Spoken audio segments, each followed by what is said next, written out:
yun? Kalbo, tingnan mo si Mirian, oh. Umiiyak. Hala, oo nga, Bete. Ano kaya nangyari kay Mirian? Bakit siya umiiyak? Kawawa naman. Iwan ko, Kalbo. Baka siguro binugbog siya ng nanay niya kaya siya nagkaganyan. Kaya tingnan mo yung kamay niya, oh. May balot. Bete, Kalbo. Diyan na siya, Bete. Papunta na siya dito.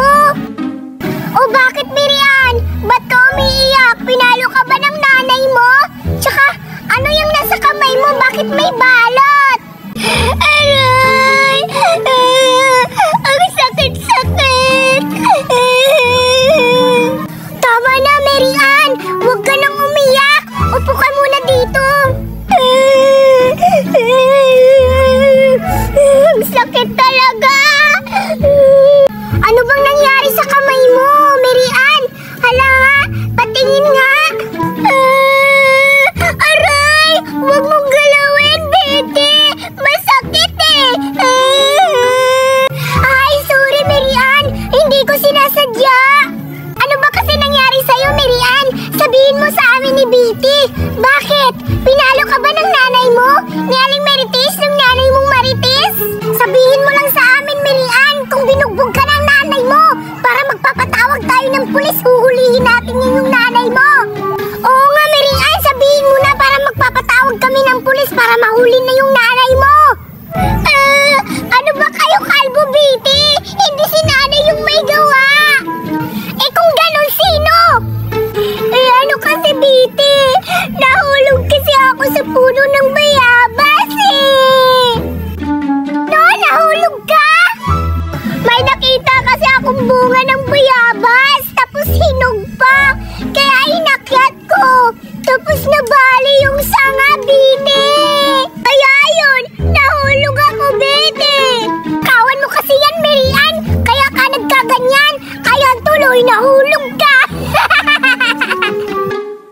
Hoy, ano ka ba, Kalbo? Huwag mong pagtawanan si Mirian. Kawawa kaya siya. Nahulog nga siya sa bayabas, tapos pinagtatawanan mo. Hindi ka ba naawa kay Mirian, Kalbo? Ay, sorry. Ano bang gagawin namin, Mirian? Gusto mo dalhin ka namin sa ospital para mapagaling yung kamay mo? Yung sugat mo sa kamay.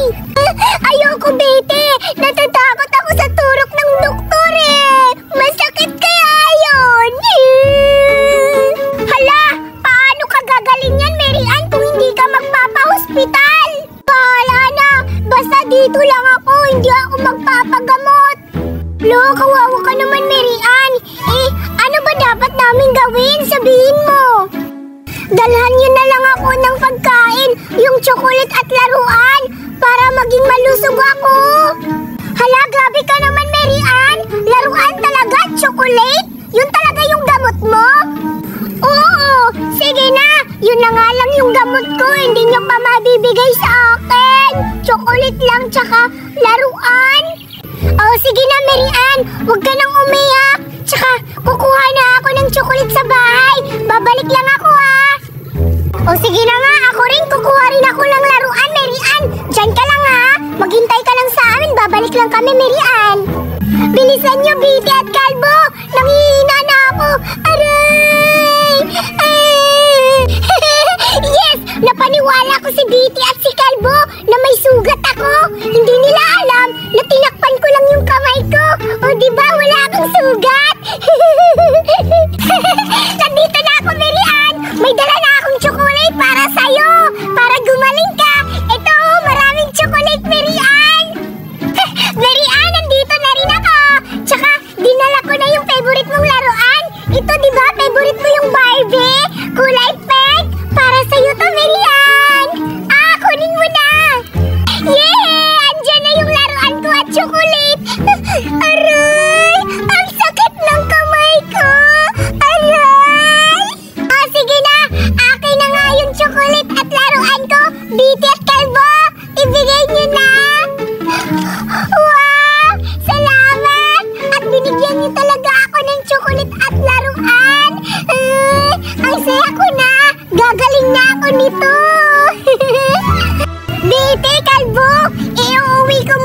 chocolate at laruan ka.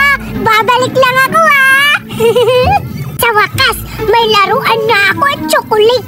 Tatanggalin ko na yung balat ko sa kamay. O, diba? May chocolate na ako at may laruan pa. Success yung parano ko. Kalbo, may napapansin ako kay Marian. Siguro nagpapanggap lang siya na may sugat siya sa kamay para mabigyan natin ng chocolate at Barbie. Iwan ko lang, Bite. Pero may napansin ako. Parang niloloko nga lang tayo ni Marian. Anong sa tingin nyo? Niloloko lang ba kami ni Marian o hindi? Mag-comment nga kayo sa baba. Wow, ang ganda ng Barbie ko! Ang pangalan nito ay si Ariel. Tingnan nyo, ang galing-galing niya kumanta. Oh, diba? Ang ganda! Ang galing-galing kumanta! Asan kayo si Carlo at si Girit? Hahanapin ko kaya sila. Papainggitan ko sila sa Barbie ko. Ang laki-laki, tsaka ang ganda pa ng kulay ng buhok. Kulay red. Tsaka ang ganda-ganda ng buntot. Diba? Puntahan ko na sila, Girit at Carlo. Papainggitin ko na sila sa Barbie ko. Humanda kayo ngayon, Girit at Carlo. Mas maganda yung laruan ko. Maiinggit kayo kasi wala kayong laruan. Puntahan ko na nga kayo. Ang ganda ng bell ko. Princess Belle. Parang katulad ko. Hanapin ko nga si Betty. Paiinggitin ko si Betty tsaka si Carlo. Kasi alam ko nandito sila eh. Tsaka sabi din kasi ni Betty magkikita daw kami dito sa sa Tabigi. Nasaan kaya yun? Hanapin ko nga si Carlo. Paiinggitin ko sila. Wow, ang ganda naman ng laruan ko. Binigyan ako ni Mama ng dragon. Hahanapin ko si Betty at si Giri. Puntahan ko nga. Parang si Carlo yun. Hala, parang may laruan siya. Uy, malapitan ko nga si Carlo. Lalaro na nga ako. Roar, roar, roar. Hi, Carlo! Ikaw pala yan! Uy, Girit, nandito ka pala. Hello? Carlo, may laruan ka. Oo nga, binigyan ako ni Mama. Tsaka ikaw, may laruan ka din. Oo. Alam mo ba, nandito ba si nakita mo ba si Betty? Hindi ko nakita, Girit. Pero puntahan natin, baka makita natin. Sige. Tapos inggitin natin siya ng laruan natin. Sigurado wala yung laruan. Oo nga, kasi alam ko mahirap ata si Betty. Oo nga, tara, puntahan na natin. Sige! Hala! Si Carlo yun at si Girit! Hala! May mga laruan din sila! Kay Carlo, dinosaur, tsaka kay Girit, Barbie rin! Parang magkakapareha kami ni Girit ah! Itatago ko ito sa akin. Puntaan ko sila. Tingnan ko yung mga laruan nila kung mas maganda pa nga sa akin. Papainggitin ko sila. Hala, Carlo, parang si Betty yun. Oo nga, Girit. Tsaka parang paparating siya sa atin. Oo nga, tara, puntahan natin. Sige, puntahan natin. Carlo, Girit! Hala, ang gaganda naman ng mga laruan nyo. Wow, sana all may laruan. Hala, ang ganda naman nito. Anong pangalan niyan, Girit? Siya si Princess Belle. Wow, ang ganda! O, diba? Princess Belle. Pati si Carlo meron din siyang dinosaur. Pangit naman yan. Oh, sa'yo may laruan ka ba? Wala. Tingnan mo. Magkapareha kayong mukha. Laruan ako. Ikaw, may laruan ka ba? Wala. Oo, wala kang laruan. Bakit ka lang yung laruan mo sa mukha ko? Carlo, kang mapalakit kay Betty. Kaya nga. Oo nga. Totoo naman eh. Wala kang laruan eh. Wala kang pambili. Eh di kayo na yung may laruan. Oh. Tsaka, tingnan mo. Mas maganda pa kay Girit. Oo. Tsaka bait pa. Siyempre, maganda talaga yan kasi babae siya. Eh ako, hindi ka babae. Eh! Grabe ka! Ikaw nga eh! Hindi ka naman bata. Ano ka ba, Carlo? Sama-sama ng ugali mo. Sinasabihan ka lang naman na totoo na hindi naman maganda nang aaway ka kaagad. Tingnan mo si Girit. Ang ganda ng laruan niya, tsaka ang bait-bait, hindi nang aaway. Di ba, Girit? Friends tayo, di ba? Oo, Betty, friends tayo. Pero Betty, alam mo, may napapansin ako sa likod mo. Ano ba yung tinatago mo sa likuran mo? Wala. Laruan. Hala, may laruan siya, Girit. Uy, ito may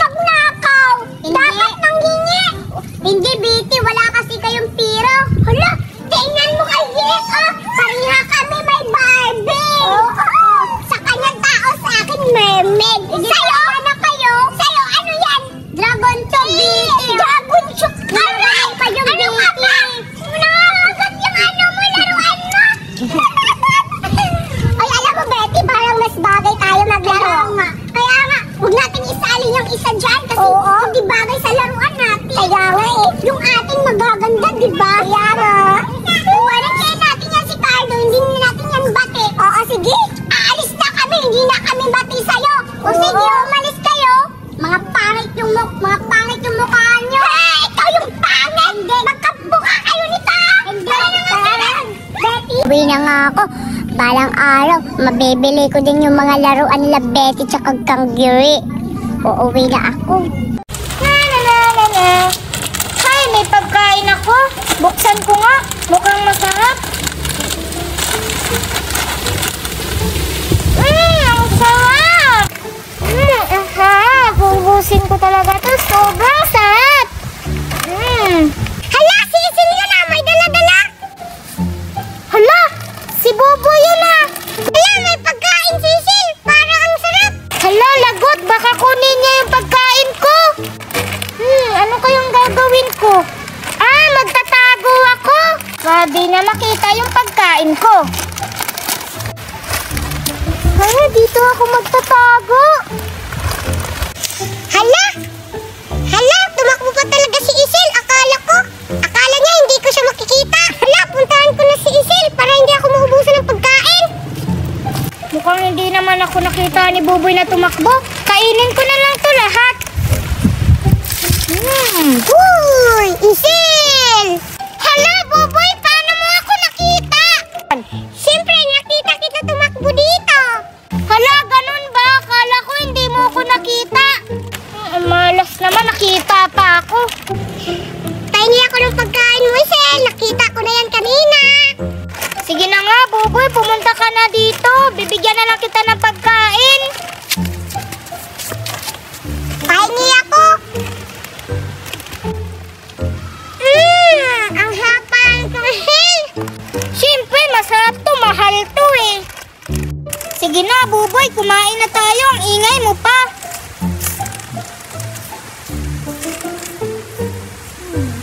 La. Hey, may lollipop ako. Grabe, ang mahal-mahal naman ito binili ko. Grabe naman, kaso isa lang yung nabili ko eh. Pupunta ako doon para may... Ay, hindi pala, baka may makikita akong mga bata naglalaro. Papaingitin ko sila sa mga lollipop ko. Ayun, may mga batang kumakain. Parang ang sarap ng pagkain nila eh. Parang mas masarap pa yung sa kanila kaysa sa akin. Puntahan ko nga. Papainggitin ko sila sa lollipop ko kahit isa lang to. Ang sarap naman din ito. Hala, Buboy, tignan mo pa. May papalapit sa atin. Oo nga, Isil. Hi! Sino kayo? Ikaw ang sino? Sino ka din? Oo nga, sino ka? Ang pangit mo.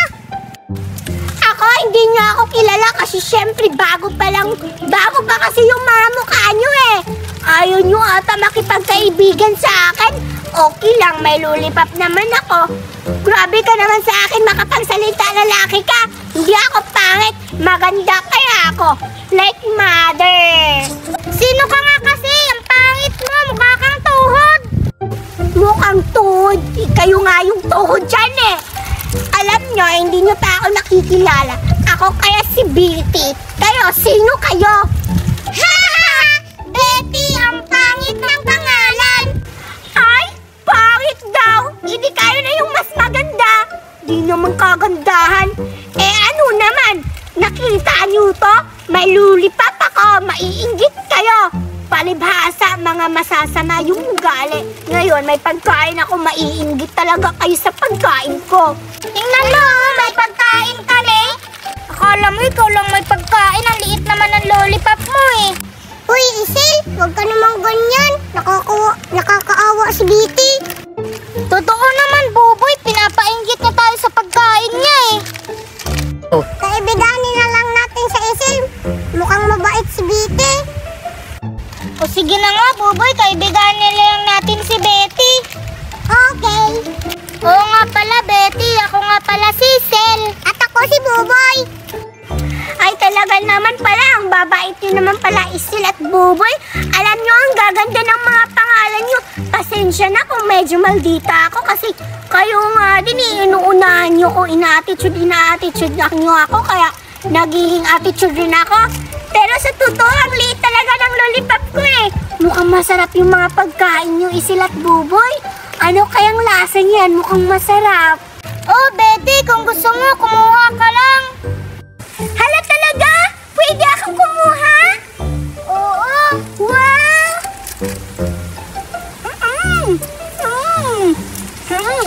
Totoo nga, ang sarap naman ng pagkain nyo, Isil. Tita, pwede ba ako makiupo sa inyong upuan ni Isil at Buboy? Okay. Pwede naman. Simula ngayon, kaibigan ka na namin, Betty. Hala, totoo ba, Isil at Buboy? Ang babait nyo naman.